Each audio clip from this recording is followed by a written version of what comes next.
Hi అండి. మరి సరికొత్త వీడియోతో మీ ముందుకొచ్చేసానండి. బెండకాయ టమాటో కర్రీ.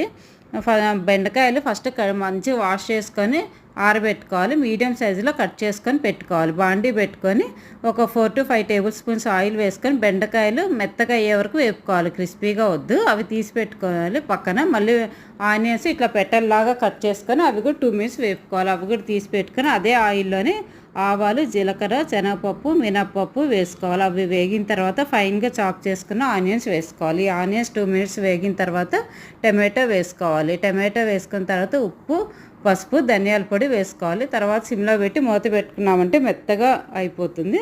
తర్వాత మనం బెండకాయలు, ఆనియన్స్ వేపుకున్నాం కదా, అవి కూడా వేసేసుకొని కొంచెం కరివేపాకు వేసుకొని మూత పెట్టుకున్నామంటే సిమ్లో పెట్టి అవి మెత్తగా అవుతుంది. తర్వాత మనం కారం వేసుకోవాలి. కారపొడి వేసుకున్నాక అది కూడా ఒక 2 మినిట్స్ సిమ్లో పెట్టి వేపుకున్న తర్వాత రైస్లోకైనా, రొట్టెల్లోకైనా, చపాతీలోకి చాలా టేస్టీగా ఉంటుంది.